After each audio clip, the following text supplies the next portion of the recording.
Okay, we are live, I hope. Thank you, everyone, for joining this uh, kind of look back and look ahead of the year that's been. We've got the four leaders of our economic development organizations on. We're going to start with uh, just asking everyone some of the same questions, but we welcome any of the questions you might have. So please use the question or chat function, and we'll get those in. But first question, we're just going to start with just so people kind of understand. You're in your world, you deal with different sectors of the economy, but you also operate your own organizations, and you've had a lot to deal with internally, staff changes, budgets, that whole thing over the last year. So maybe we can just start there, and we'll start. Let's start with Kim, who's joining us from New York. Kim, can you just share with everyone how, for the business partnership, how the last year has impacted your organization and the businesses that you serve? Sure. So the majority of businesses that we serve are small local businesses. So they were, tremendously impacted, and in a number of different ways. I mean, certainly financially, but also in terms of just navigating all the information that was coming out, and all the regulations, and navigating how to keep your workforce safe, and navigating having people work remote where you could, and that transition, figuring out furloughing employees where many had not ever done that before. And so there was just a lot a lot of things that our businesses were navigating. And I know we all collectively, as PBD, did surveying ongoing throughout the year to really try and stay on top of and ahead of what those needs were, again, financially being huge, but also on navigating just some of the HR type decisions that needed to be made, and decisions around getting needed supplies for safety and all of that. And it's just when you think, I think back to a year ago, and that was kind of the world we were in. And luckily we saw things start to improve immediately in certain sectors, and really not in others. And so trying to balance and target where the greatest needs were. I think in terms of our own organization, I mean, we're a business too, and so we definitely struggled through some very similar things. And we overall as an organization, we're down about I think 20% on the year, and took hits to our our membership dues is a big source of revenue, sponsorships, event revenue, and as a 501c6, as we all are, as a 501c6 nonprofit association type organization, we were not eligible for PPP initially. We then were in this past January, which was incredibly helpful. But I think we all were navigating, how do we keep our organizations afloat while supporting our business community that just had this tremendous amount of various needs. And so but I think the bright spots were that we really got a heck of a lot closer as a team, and we figured out what was most important. We figured out where we could pause, where we could cut back, and what was most important to focus on. And we figured out this great collaboration with our peer orgs. Thank you. Nancy, kind of the same question. How did this impact downtown and your organization? Well, I would, someone said this to me the other day, and it's so true, that necessity is indeed the mother of invention. All of a sudden, 2020 turns out to be a crazy year. And I guess what was the most remarkable is how well I really reflect back on feeling very stressed on it, but also the amount of optimism that came out of it for 2021, which I think this year is going to look good, and 2022 is going to look great. But it's because we had to depend on one another. We had to kind of dig deep and partner in ways that we've never done, pushed each other to try new things and do it in collaboration.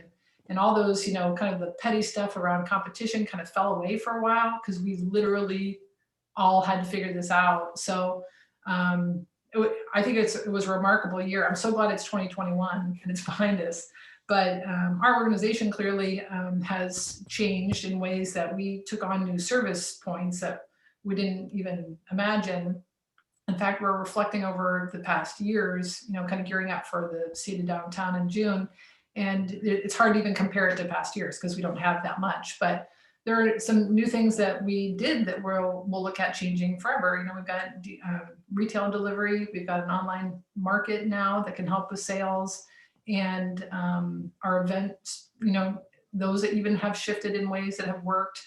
But I think the biggest thing out of all of those is the feedback that we got from our own local businesses and the cultural venues about what works and what doesn't work when it comes from an organization like us, where we're a support organization. We're not retailers, we're not professional services of that sort. So where do organizations like all of ours really impact them? And I think we all got a sense of that now, so that in the future we can do it better. Thank you. Kate, you started the pandemic as an interim leader and then were wonderfully promoted into that role. And so you had an extra layer of complexity with leading your team through this. When you think back, how did this impact your organization and the people, the businesses you serve? Sorry. Yeah. Well, if someone can confirm whether Mark Nolte has a crystal ball in his basement, I would like to know that. But yeah, I think, as an organization that was really driven to help grow the economy literally came to a screeching halt, it felt. And so our role is really to support interstate commerce companies and help the economy grow. And instead of the growth mode, we were really just looking at ways we could help stabilize things. How, what do people need? How do we make sure workforce, that we're sharing different ideas about workforce? And I remember having early conversations with HR leaders that were transitioning people home that didn't have the technology to help support that. And, the pace at which all this happened, it's hard to kind of think back at how fast all this was happening, but I just remember this overwhelming sense of uncertainty. And at some point you kind of had to surrender to the uncertainty of it all and just do the next right thing and then the next right thing. And so, yeah, the beginning of my leadership was really just crisis leadership of trying to move through this in a way that, we were doing what we could, but staying flexible and agile and knowing that, the impact was hitting everyone, from our investors, whether they were in the private sector or the public sector. There was no one kind of immune from this in any way. And so, while it was extremely challenging, I think for me personally, and then for our team, I just think it was such a period of growth.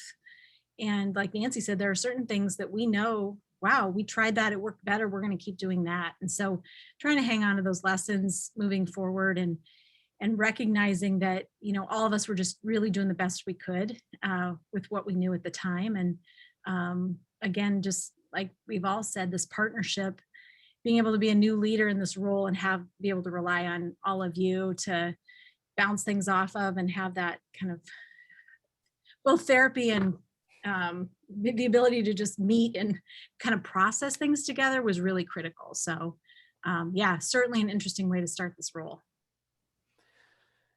So then we'll go to Josh, the elder statesman who will be celebrating 20 years at Think Iowa City, formerly the CVB. And he was worried yesterday that this whole thing was just a setup for us to embarrass him. And I wish we'd have thought of that, but it's not. But Josh, your world got impacted more than anybody. Tourism, the hotel business just stopped for a long period of time. And we know it was a really tough time for you and your team, but what do you take away from this last year?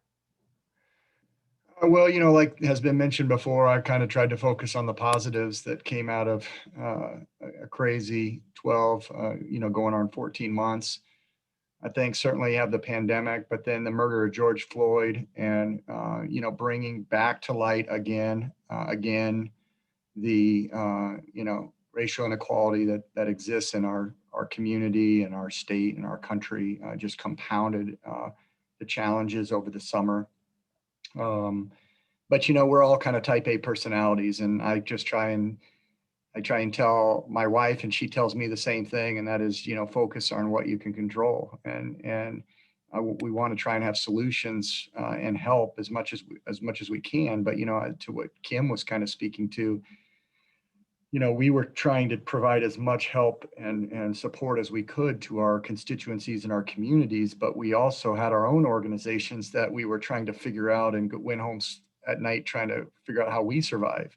And in our particular case, that's pretty strong considering the lion's share of our organization since we were founded in 1980 has been supported not by people in the community as much as visitors. We're a visitor tax base organization, and so hotels it's been a detrimental blow to a lot of hotels in the community, and it still hasn't even come close to coming back when you relate to conferences and meetings. That market really isn't moving very much at the moment. Now, some of the amateur sports is, and that's been helpful, but our full service properties are still in pretty bad shape. So we basically pivoted as quickly as possible. Thankfully, we have incredible leaders here, and Kate, Kim, and Nancy, and you, Mark, in aligning our forces and our teams, our comms teams, and just playing roles that the community has needed us to play over the past year, and at nights and weekends trying to figure out how we get back to our markets and the support that we bring in. So it's been challenging, but it's also been rewarding, as weird as that sounds, because I've been on weekly EOC calls with Johnson County Public Health and the county, and trying to problem solve how we get the food pantries are out of rice. Okay, we found rice. So now how do we get it into small little family-sized bags? Okay, well, let's call our buddy Matt Swift, that we do a lot of stuff with at Big Grove in the restaurants in a normal CVB world. And hey, they stepped up and did all the rice. Okay, what's the next challenge? School lunches, so it's been challenging, but now that the vaccinations and we're climbing that ladder, and I know we'll probably get into that, it feels like we can take a deep breath right now as we approach this particular summer. Thank you. And that rice example was a great one. I would hope everyone on this webinar knows, just how these 4 organizations came together and created Project Better together. And like Josh said, just continue to react to whatever the community needed. You referenced the rice effort, but I'm going to ask the other 3 leaders on here, like what is a memory or something that maybe people don't even know about that came to pass from Project Better together over this last year that you'll remember and feel proud of? We'll start back with Kim.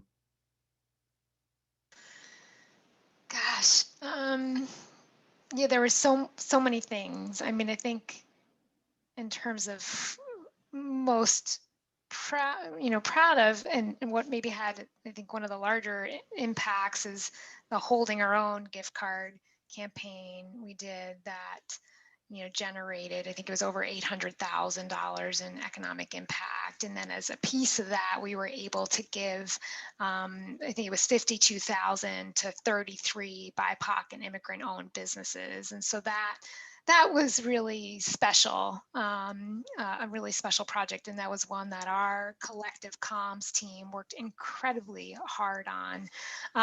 But then I think there was also like just the small moments, like Josh said, this summer during the protests, we just, came together quickly and did a variety of things, from, cleaning graffiti to hosting a listening webinar. When the derecho hit, we went up to Cedar Rapids and helped our peers to the north, give out food and supplies and clean up trees. And it was just some of those smaller moments that I think were really memorable and special. Nancy, about you, what are some of the memories that you'll take from this experience? Well, I think, just generally, probably maybe one of the biggest shifts regionally for us anyway is that, I think prior to COVID, the downtown district had a role to play, but it was more micro. And I think through this whole thing, we recognized our impact and recognized how we need to partner better.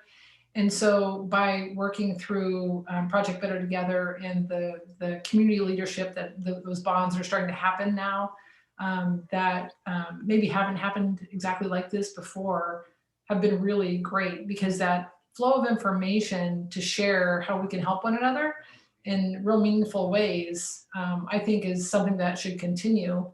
And so I think that for all, and really all of downtown, when you talk to people, they feel proud of that, being part of the larger picture. So I think that was a shift for us in a lot of ways.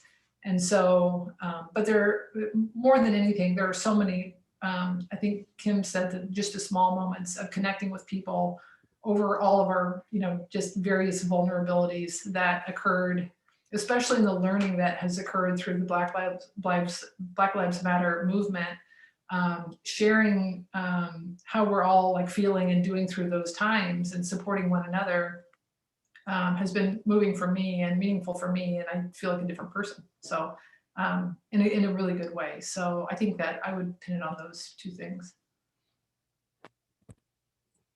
Kate, how about you? Yeah, I would say, the relationships and trust that was built really among leaders throughout our community during this time that, in my opinion, will really serve us well moving forward.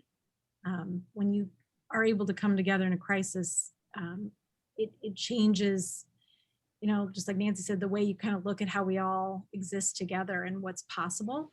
And so I think that's been a really powerful result of just having that consistent connection and supporting one another, is just the trust and the strength of our relationships. Some of the things that I'm really proud of that evolved out of Project Better Together. I think the Neighborhood Nest program is a great example of really quickly saying community needs to step in and help the school district. We don't know exactly how, but we know we need to do something, and that evolved. And Megan and Missy and Jenny, and having those meetings early on to say, what can we do? What's possible? What do kids need out of school that are trying to learn online? Deb Duncase translating all of the, how do you teach your kids online into different languages, and working with the school district to help parents. And when you think about those projects, would have taken us months, but they literally were set up in a matter of days. And so just the innovation that kind of happened out of this, out of the necessity and the needs of kids.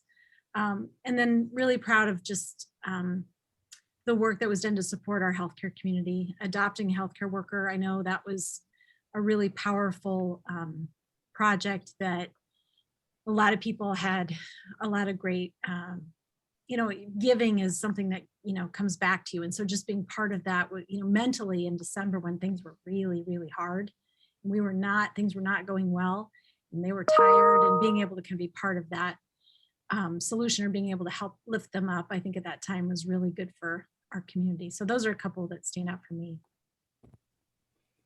Josh, do you have any other memories that you'll take? I would say the only other one, which I would never have put in my resume, was that day that you and I and Kate and others were helping COVID test almost 400 people.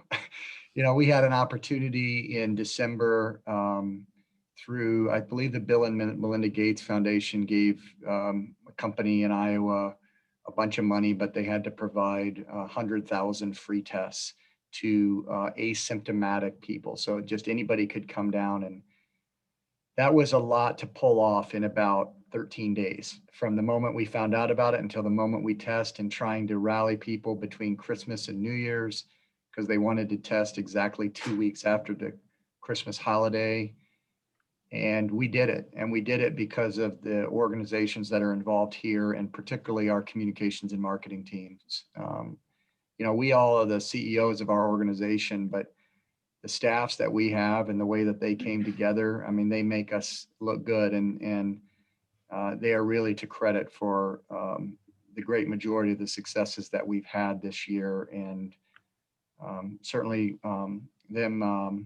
their help and us empowering them to lead and just react has helped a lot. But we found 6 or 7 people that were COVID positive that were just normally healthy, asymptomatic, and we got them off the street, or at least notified, and they stayed home, and it helped a little bit. But hopefully that's all beyond us now. And now it's just vaccination. I know we're approaching 70 or 75% now, and let's just keep rolling. Johnson County continues to lead in a lot of areas, and that's not a surprise that we're going to lead in that one as well. I think about, some of those big things too, but it is, yeah, I kind of echo some of the other, it was some of the little things that happened. We had one of these webinars um, to talk about, issues of race in our community. And we had a member of the community on whose wife was in the hospital. And because of his work commitments and raising their children, he couldn't meet the tight COVID visitation that was established at the time. And so we had, one of the other panelists that day was Suresh from the hospital. And so after we stopped being live, he had the opportunity just to say, here's my situation. I can't visit my wife. And Suresh, to his credit, was like, yeah, you can, and they figured out a way for him to visit his wife. And it was just a little connection that was made because of everything else that was going on. And those are the things that I really value most about this community is you're never more than 2 degrees of separation from someone that can help you and wants to help you if you just ask. And a platform was created for him to be able to make that ask. And I know he was very grateful of it. And it's those little things we take for granted, I think, living in a community of this size that you can't do that in Chicago. You can't do that in larger metros. Those opportunities just don't come about. So I'll remember things like that. So as we move into summer, and I'll start with Josh because I know you've done a lot here. You guys have really led on getting events started back.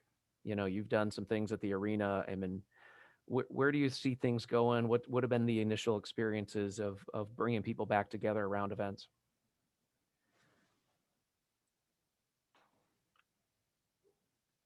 Sorry, I was still There on you mute.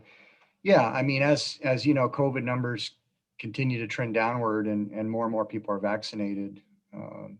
Businesses, our organizations throughout this community are anxious to fully reopen and expand offerings.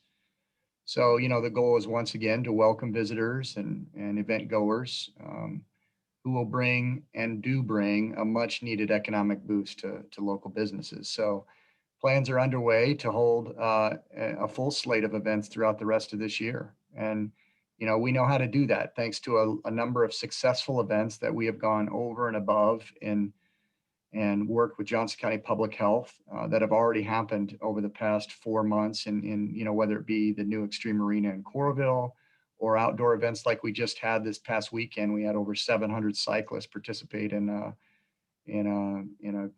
Grand Gable charity ride. So I believe that there are certainly ways that we can continue to have these events and to have them safely. And there's a number of communities around the country that are in the same facing the same issues surrounding reopening. So we certainly don't want Iowa City Coralville to be left behind and lose out on opportunities to attract much needed visitors and those visitor dollars to this community. So we'll continue to support our local festivals and special events. We'll continue to have events. I'm on the board for the new arena in Coralville, and we'll continue to have events there, but we'll also continue to take the appropriate measures. We're not going to have events there to where we don't require masks. Masks work, and they have worked. And that's been, one of the key components to the events we have had and being safely and not having them turn into super spreader events. The same thing has happened when you look on TV and you see, whether it be the Super Bowl or Final Four or, NCAA bowl games, those events have been able to happen safely as well without them being created as super spreader events. So, we're ready and we're going to continue to open, and we hope that, everybody will have to make their own decision. But, where we're at today versus where we were at last year or certainly last fall is there's a solution available. And, that solution became more and more available in April, and it's more and more available today, and it'll be more and more available in the next couple of weeks. And hopefully, from everything that we're hearing and reading, it could be a matter of a week or two before, those 15 and under are able to get the vaccination. But that solution is vaccination. And, when you think about today and you think about April and you go, okay, we'll time it out 4 or 5 weeks before people can be fully vaccinated, July should be pretty safe. And hopefully we're north of 80% in this particular community to where we can all go out and feel safe and have that Coralville 4th of July Parade or City of Iowa City Summer of the Arts. And most importantly, the Iowa City Downtown District Block Party in late July, which is the big highlight of me anyway. So we're looking forward to a great and very active and safe summer and fall. Thank you, Nancy. That's a great segue. What can people expect from downtown this summer? Yeah, Josh said it very well. We've been hosting events, really, when you think about it, in as safest manner as possible over the past year in different ways. Micro events that are following all the COVID guidelines of how we make sure that we're social distance and wearing masks and all those things, and they've been working. So I think at this point it's sort of a continuation. In fact, I don't know if whoever was out this past weekend, to see Hampshire with the springtime ballet. It was an amazing outdoor event, very spread out. Film Scene is hosting their movies outside at the new Chauncey Swan Park. And those things are starting to happen, which is really good. It gives, I think, the community a sense of confidence, and the wonderful weather always helps. So we're continuing in that vein, and we're going to be programming the pedestrian mall throughout the summer. So I think that we can look for a summer that, similarly to last summer, we're going to have additional seating out there, and we're going to spread out. That's just going to be the key for the summer. But we should, we'll do a full lineup of what those events are. But the reality is that we should have a really good summer here. As those vaccination rates climb, people are just going to feel better about coming out. So the block party is something that we're working on, and we're working hand in hand with Johnson County. They're on our committee, so we don't know all the details around that, but we're hoping that we have an event that works and can continue to follow the CDC guidelines. And we're in such a different place from 2020 that people know and are familiar with all of these new expectations for trying to give people space. And that's the big thing, space and masks. So we'll continue down that front, and hope that we have, a good, just people are feeling much better about the year, and have confidence in what's to come. Because I think that confidence is really important for economic development in general, because we need the community to come out and support these entities and give back a sense of community life, so that we heal mentally, socially, as a community. I mean, I think that's a piece of it, is just getting back connected when we've been so disconnected in a lot of ways for so long. So seeing people, face to face, where we can, will be really, really great. Amen. And a lot of people are already starting to think about fall and what that might look like. And we had the opportunity to have Gary Barta on our Friday morning call a few weeks ago. And the Big Ten has said this year it's up to the local communities to decide what attendance looks like in football stadiums. It's not going to be a Big Ten mandate like it was last year. And so those decisions will be made. But to Josh's point, the higher the percentage of Johnson County residents we can get vaccinated, the stronger we'll be against any sort of variants and any other surges that might be coming. And that will be our best chance to have a full Kinnick Stadium and all the economic opportunity that comes with that this fall. So that's one of the reasons why we're really pushing and working to get the message out around these vaccines, because we know it's the best thing for our economy. It's the best thing for the safety. As new variants emerge, if we've reached that herd immunity, as they call it, which is about 70%, we'll be safe, and our schools can stay open. And so that's really a big drive right now. And we're working with Daniel Wasta, who many people know led the school bond campaign. He's going to be leading some of those efforts. So it's exciting to see again another effort where everyone's coming together around doing the right thing. I'm going to go to Kim and Kate on this next question. There's been a lot of talk over the last year about now is, will people ever return to the office? Is now the time for a community like ours to really start attracting people to live here who can be remote workers? And is this an opportunity that we've been waiting for to really tell our story? And we've got a strong base of alumni, university alumni around the country. Is it time to invite them back? And I know you're doing some work on that right now. I don't know which who wants to start on that, but what does that front look like? What can people expect as far as our efforts to bring people here? Kate, do you want to take the lead? Thank you. So we're kind of reactivating our ICR talent attraction efforts for the region with our partners to the north. Obviously people were not moving around during the last year for a period of time. And so those efforts kind of stalled, and just really focusing in on what, how can we continue to get that message out around opportunities that are here. But the reality is even that message has changed, because now you just bring your opportunity with you. And we also need to bring people here that already have jobs, that just want to live in a different type of community, maybe smaller, a different quality of life. And so I think the marketing, we need to kind of tweak that message. And then on a local level, we really have the opportunity, I think, to harness our alumni and reach out to them and have them consider returning here for a position or just for a place to live with their remote jobs. They say nationally, probably 30% of all jobs will remain remote. So that trend is not going away.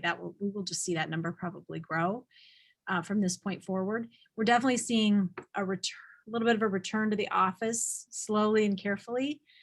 Different employers are doing it kind of differently, but the vaccination is truly the key to that happening safely, obviously, as well. And so I read this article about there's the work from home and then there's remote working, and they're not necessarily the same thing. We kind of talk about them like they're the same thing, but that working from home option or flexibility is something that I think we'll continue to see employers grappling with and trying to make new rules around, or new opportunities for that benefit and flexibility of working from home, but still having a connection to the physical space and to the people in your company. And then, the remote jobs are really, very remote. They don't have that same connection. So both things are happening simultaneously. And I think there is a huge opportunity.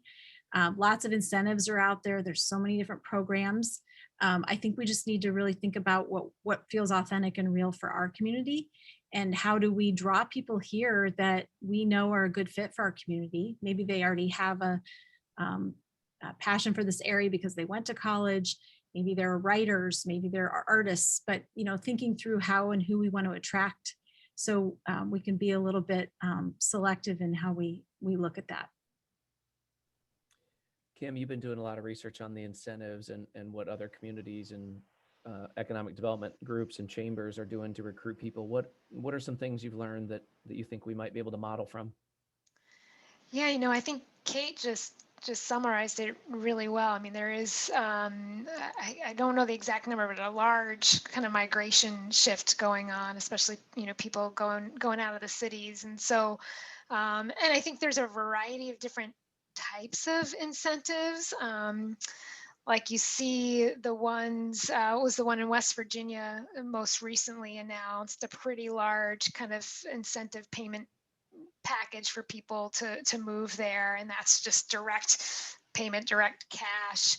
And there's just, you really, like what Kate said, it has to be tailored to your community, and what it could look like here, and what fits with kind of what our needs are and what we think our unique differentiators are. So whether it's a cash payment, or offering, like Kate always talks about, how can we make our community, like have people come on a first date here, and showcase and put them up, in a hotel and give them a really great experience here. And, or how do we, provide, like for a business owner who maybe wants to start a business here, how can we maybe help with health insurance or help with space? And so there's other things to look at to incentivize that movement. But there's also the conversation we were talking, Mark and I, was it yesterday, with a local, talent attraction migration expert. And we're talking about, well, yeah, it's great, to attract people here, but then how do you also make sure you're keeping people here and serving the people that are currently here, and not forgetting about that too. And it's a little bit of a yes and, and not an either or. And so, it really, again, has to be it has to fit with what's right for, you know, the culture and the values of our community. So those are great points, and I think that's the next question I want to get into a little bit. The one thing I appreciate working about all of you, as much as you are biased to everything that's great about this area and work so hard to promote it, I think over this last year too, you've had the courage to say that, you know, things aren't great for everybody in this community, and this isn't a utopia. There are things that we need to improve on, and I'll just kind of ask um, for you guys to elaborate on that. What are the gaps and issues that we need to be working on, that we need our local public officials and kind of everyone to understand that are gaps that need to be addressed? I mean, there's some things outside of the scope of economic development that impact economic development. You know, Kate brought up too, like the neighborhood nests, and some issues around childcare that Jennifer Banta with the business partnership has done so much leadership on. But what are some other things that you see that you want, I guess, maybe just people to know that you're aware of and understand the need to improve? Josh, I'll start with you. Yeah, well, I was just thinking about, I have been here a long time, and in a prior era, I was the head of the United Way capital campaign, and then in another couple of years, I was head of one of the co-chairs of the community needs assessment. And in so many ways, this past year was kind of an unofficial needs assessment. Just what was brought to light immediately when this pandemic hit, and then the sort of economic impact that it had on our community. And so, as far as what I want people to know out there, I want people to know that I already knew some of that, and it's just hurts that much more when we get into this sort of situation. I think a lot of folks don't realize and maybe don't understand that our community is not a very wealthy private sector based community. I mean, we are largely public sector employed down here, whether it's university or cities, and you can probably count on one hand the number of large scale private sector employees that may be able to step up, and most of those are financial institutions or local banks. And so there isn't a lot of or a direction you can turn immediately to kind of step in and fill some of these voids and gaps when these issues come about. And so certainly, as I mentioned in my opening sort of remarks, the murder of George Floyd brought to light again, the inequalities that we see in our community. But as we spent in the fall, and we have great people like Katie Gerlach, and we looked at some of the housing needs and food needs in this community. A lot of folks see PBT in this committee that we formed and has been meeting every Friday, and we have all these folks, and they think it might be like a strictly a business focus initiative. That couldn't be further from the truth. We have done everything we can to bring that business community together to kind of problem solve and react to these needs and then understand them. Jim Connor, the president of West Bank, immediately reached out to all his peers and created a fund. They have stepped up, and we've kind of tried to amplify the needs to this community, and we're going to continue to do that as this month rolls around, and our cities and counties start to receive the first couple checks for this Recovery Act funds. We are just as focused on those community needs as those funds come in, as a lot of the social service community is. So that's going to be our priority. We're going to continue to do all we can to support them. At the end of the day, the nonprofits are really the fabric of this community, and social service is certainly one of the leading and most important parts of it. So we're here. We're easily accessible for anybody listening, and I don't think there's anybody here that's not going to return a phone call or email or not want to meet with you and understand how we can help even further. Great points. Any other comments from the other panelists? Kim?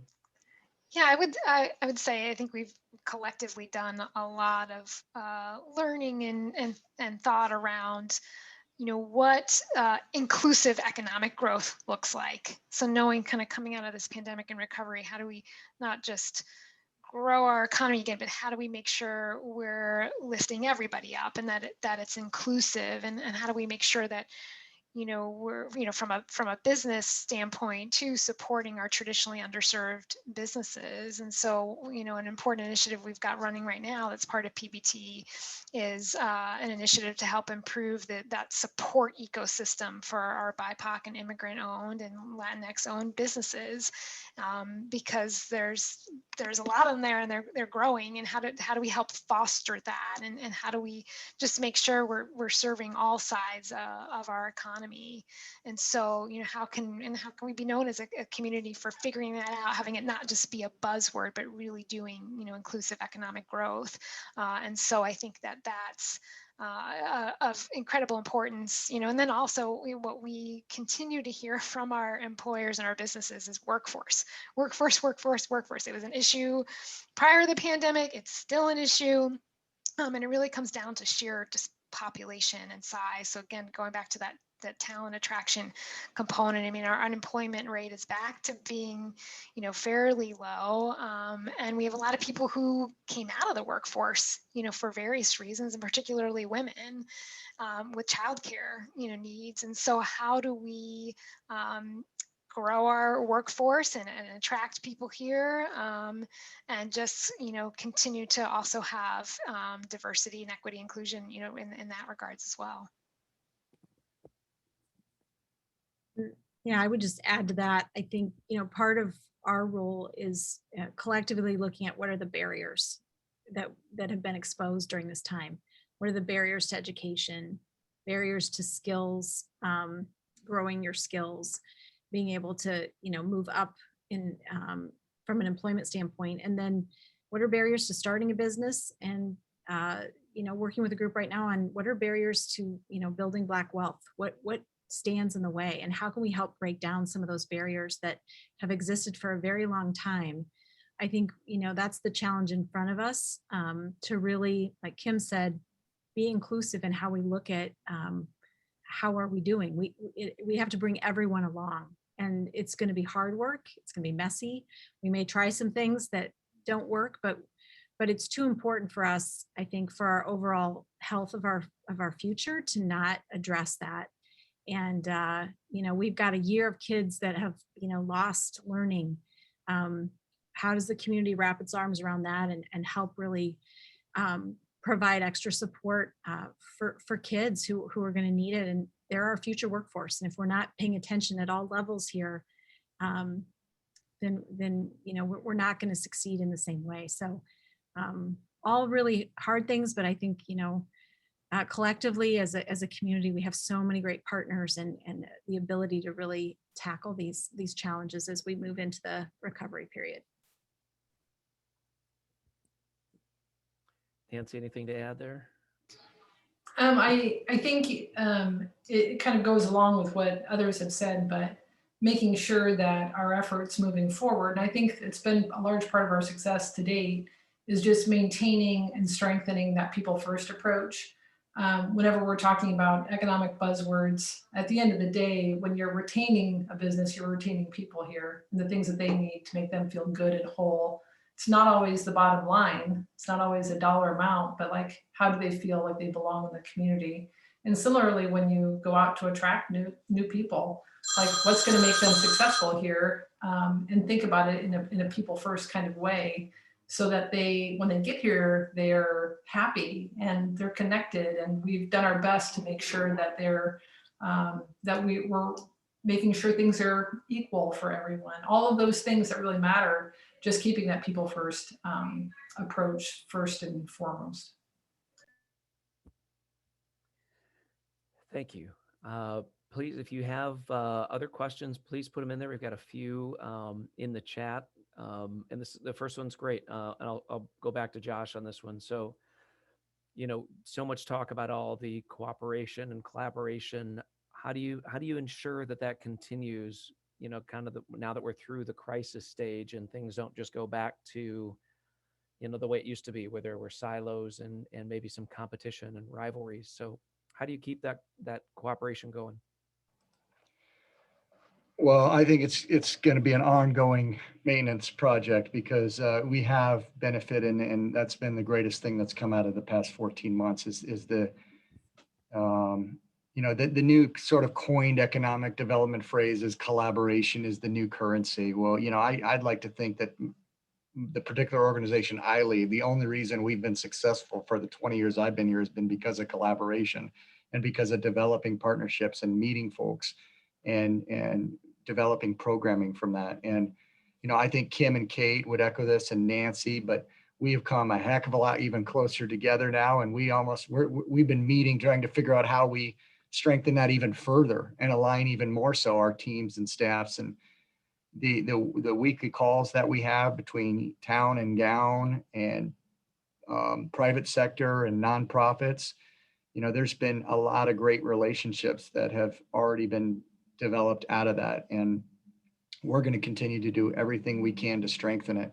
We're not in the business, or we don't have awards. The Press Citizen used to do that Person of the Year thing every year. And I don't know if maybe they did it this past year and I just missed it. But, if there's a person of the fiscal year, I mean, who would not vote for somebody like Royce-Ann Porter?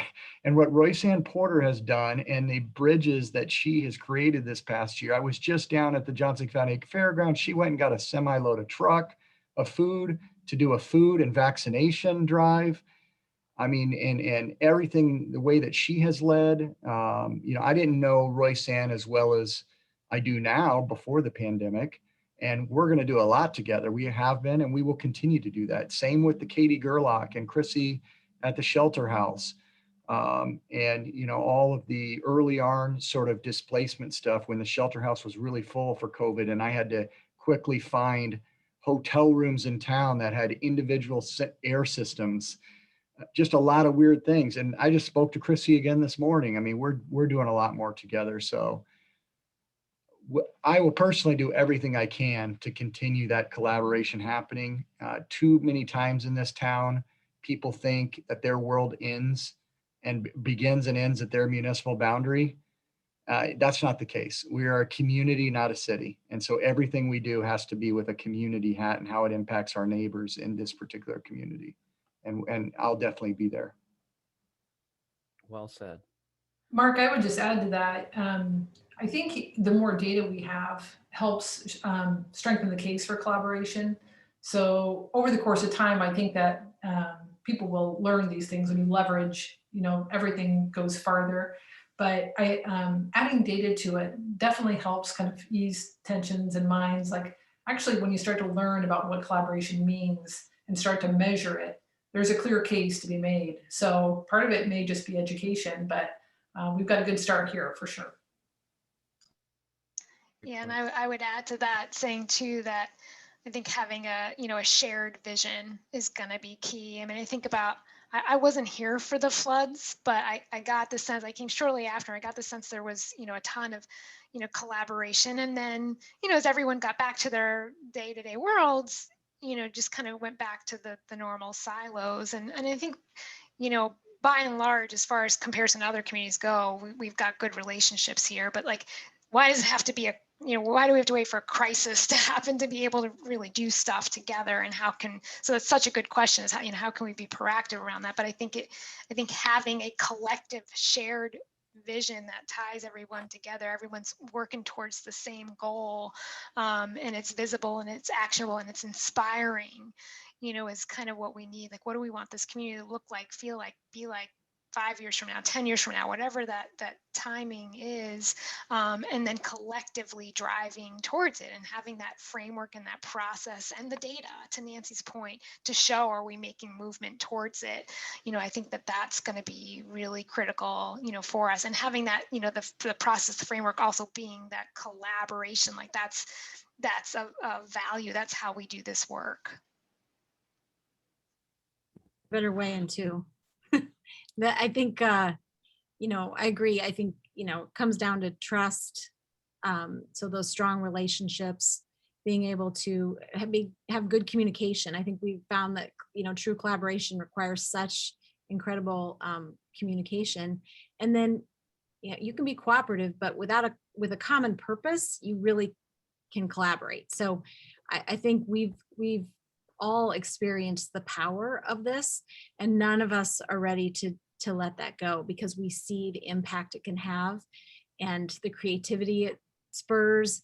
I just think that the possibilities are kind of endless when you really do break down those walls and say, yes, we're going to move forward together, and there's going to be all sorts of opportunities that we can create together. And so I find coming out of this year actually really exciting, because I do think we're in a great position to build off of this year in a really positive way with a strong purpose and vision moving forward. And I hope people do appreciate that you guys all have the courage to rethink the model. I mean, your organizations were all built in a different time. If you really look at it, I mean, there was, you were organized before the internet, before, things like 1936. yeah. You think about, there was a need for very siloed activity in certain times, and that's not always the case. And things evolve, and you have to stay relevant. You can't just stay stuck in, this is how we used to do it. And I applaud all of you for I never hear any of you talk about, well, this is just how it has to be done because of how it always was. And as things continue to change, and change is just going to happen faster, be it a pandemic or, anything, this remote working. And Chuck with South Slope has a great question about, what is this future of work going to look like, and how are teams going to build collaboration, and what do you see there? How do that sense of place that the workplace has always provided, and that pride? How do you continue that? How do you extrapolate that into the community development work that you're all doing? What are some thoughts there? How do you, as remote working, like you said, remains a thing? How do you build that culture? How do you build that sense of place within an organization and outside of it? I don't know who wants to. Yeah, anecdotally, just talking with some companies lately who are starting to kind of survey employees about how are they doing, do they feel connected? And a lot of them said we were dreading the results, but they've been surprised at how positive some of their employees are. I think this has been a year of people kind of restructuring their day and having, a commitment to the work, but maybe having a little more time because they're not commuting and driving everywhere. So it's certainly a challenge for employers to try to maintain that. And it's going to take a lot of intentionality around, bringing people together in various ways. But I think, so I don't know that there's any perfect way to go back. I know that a lot of people are doing kind of the hybrid model right now, where maybe you're in 2 days a week and you see a few people, and then next week it's a different couple days. So I think it depends on the size of the organization. You can build that camaraderie in a lot of different ways. I just think it's really important for employers to be intentional about and talking with their employees about what they need, because certain people are just fine, I think, with the current situation. Others are clamoring to get back. And so how do you create flexibility and create an opportunity for employees to maybe choose or have a say in kind of this return? And then just doing things to bring your teams together in ways to reconnect them as it's safe and as they start to kind of be more willing to return. So it's a great question, Chuck, and I think we're all looking at in our own organizations. I know I get a boost when I talk to people and see people, so I recognize in myself that I need that to be motivated, but everyone's a little different. And so we're just in a really interesting time, but I think if you're curious as an employer and you ask and you try things, you're going to have better, employee satisfaction if they're part of the solution. Great answer. One of the questions that has been asked, obviously the big news over the last time is kind of flying, but I guess it was only last week. The university named a new president, and I'll ask, kind of how everyone's feeling about what that might mean as far as the town gown relationship that Josh referenced. Start with Josh. I'm very excited. I enjoyed the meetings that I had with Bruce and getting to know him a little bit. By and large, he's just had a little bit different style than presidents of the past, and hasn't been, I would say, quite as accessible or a part of the community from a town gown perspective. And I'm sure that might be seen as some as a knock on President Harold, but it's not intended to be. It just is what it is. I've been around because I've been around for 20 years. I've been around for 4 different presidents, I believe, going back to President Scorton, President Boyd, I don't know, 4 of them. And so I'm very excited to meet President Wilson and to do everything I can to help her get engaged. And I know she has a strong team over there with Laura and Pete and that crew that'll get her engaged very quickly. And I hope, I'm just excited for her to be a part of this community. It's absolutely critical in so many areas. The university leads and town leads, but that town gown relationship has to be stronger than just about anything else in order for this community to work. And I get a sense that she's like that just from reading about her and some of her relationships, I believe, with United Way and some others in Illinois. And I hope that carries through here. So when you guys think about the potential our area has, what excites you most about what our future might look like? Let's leave people on a kind of dreaming about what the future can be. Who wants to start there?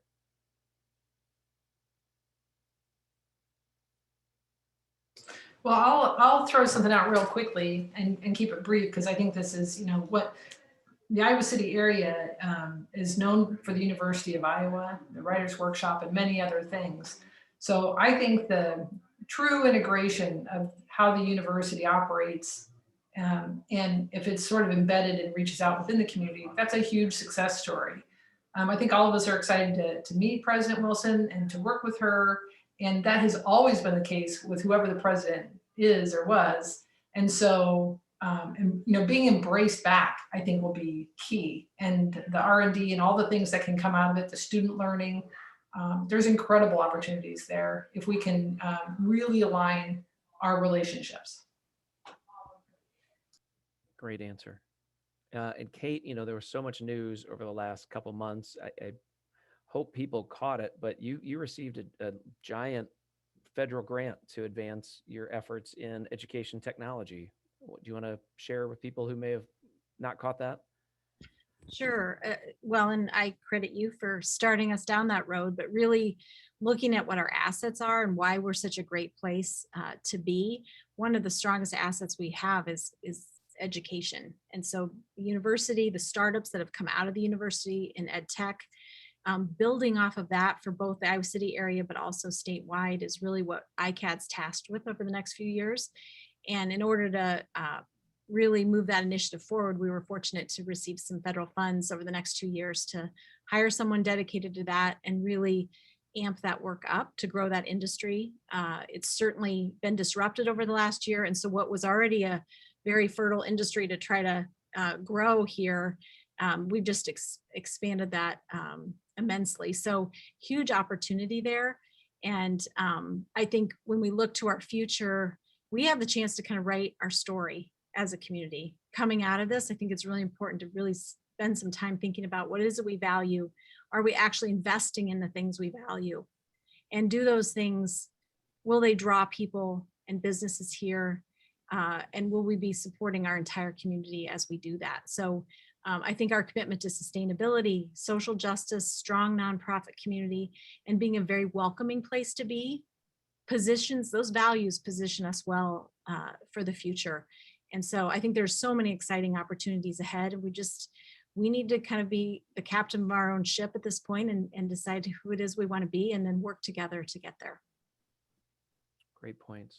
Kim, what excites you about the future? What's your vision? Well, I think, as you mentioned, I'm in New York right now. I was born in New York, raised here. I'm back at my parents' house. It's the first time I've been back since before the pandemic hit. So I'm was glad to come back here, but I know that I'll be super glad to come back to my home in Iowa City. And I think when I think about like personally, selfishly, like for me, like moving to Iowa City, having, you know, grown up in New York, lived in New York City, DC, Chicago, like just I wouldn't be where I am today, personally and professionally, if it wasn't for the support of this community. And I think my personal mission and vision is that every individual gets to experience that. Every individual can reach their own potential, you know, by living in this community and receiving that support. So that's what I would say. Those are all great answers. We're going to give Josh the final comment, but I want to thank you all personally and your teams for letting me work with you over the last year. And just, I hope people understand just how much behind the scenes stuff that you all do. Um, you're not afraid to roll up your sleeves. You're out there, you know, whether it was, yeah, I mean, just so many times, you know, you guys are out there doing the work and it doesn't go unnoticed. And so I appreciate, I don't know what this community would be like over this last year were it not for the leadership of you four and your teams. But Josh, sorry we didn't surprise you with a bunch of tributes for your 20 years. But as the elder statesman here, you get the last comment. Hey, listen, I didn't need any of that or want any of that, and so I was making sure you all knew that. But I just want to make a couple comments before we wrap up. And I know there's several people still watching, but none of this happens this year without Mark Nolte, and he is one of the more humble leaders that I have worked with in the entire 20 years that I've been here in this particular community, and certainly the 4 or 5 before that in Cedar Rapids. We pulled this group together very quickly in March to respond and try and just feed and dump the information that was coming out from federal and state level for recovery, to restaurants, to attractions, to small business, to retail. And it was just an incredible amount of information to try and streamline. And so very quickly, Arn, thanks to other partners, university, others, cities, you know, we convinced Mark to just come and lead us through this over the past year, year and a half. And Mark has more than ably done that. For those of you that don't know, Mark was the longtime leader of ICAD, Kate's predecessor, and just been an absolute rock. And everything we talked about today, whether it's the healthcare heroes or assembling yard signs and surprising everybody in the middle of the night all over town, and everybody having their roadmap as to which neighborhood and which long-term care facility or which hospital. It's all Mark rolled up his sleeve, and his wife Leslie in their dance studio. I mean, unbelievable. And we owe a debt of gratitude to Mark. It's unfortunate he chose not to make a run at governor, because he'd be a hell of a governor. He'd be a hell of anything he does. So I just want to close by saying thank you to Mark and all that he has done this past year. Well, thank you. I appreciate it. I love this place and I'd do anything for it. And I love working with you all and your team. So thank you for the opportunity. All right. With that, we will wrap up the webinar. I thank everyone for participating, for watching. If you have other thoughts or questions, like has been said, just reach out. If you have ideas about how to make this place better, share them. And, you know, that's how great things get started. Someone will say, what if we did this? Because this group of people knows how to mobilize on those and capitalize on those ideas and make things happen. So as has been referenced, there's some federal money coming to the cities, the county, the schools.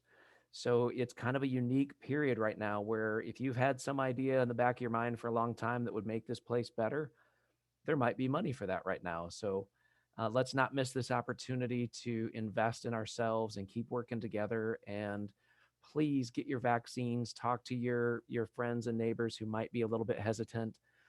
The more we can get to that goal of 80%, the safer we'll all be, the stronger our community and our economy will be. So it's up to every one of us. So let's all just keep working together. Thank you all.